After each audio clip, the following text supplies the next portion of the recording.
Sir Russell's last for details goes up, that she will always serve as light, hope, and peace to everyone who endures the believes.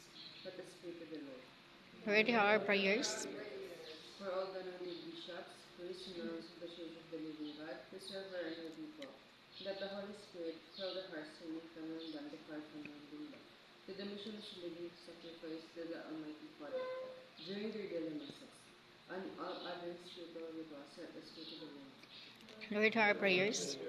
For those offered the services of the saints as pastors, lay workers, healers, counselors, and other spiritual services render their community, that they will perform duties and responsibilities faithfully with much strength using their hearts. Let us pray to the Lord.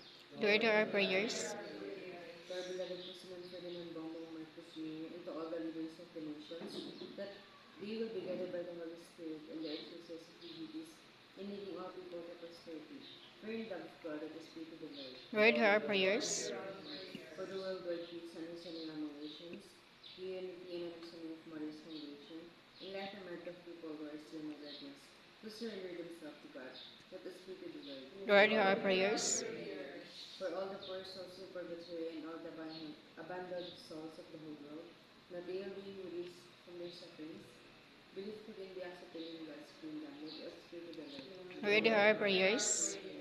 For those who offer their masses meaning that they may obtain their special intentions, let us pray to the Lord. Lord, our prayers. For those who are celebrating their birthdays today, that they may have many more birthdays to come, let us pray to the Lord. Lord, our prayers. For the poor and the needy, the sick and the afflicted, let us pray to the Lord. Lord, our prayers.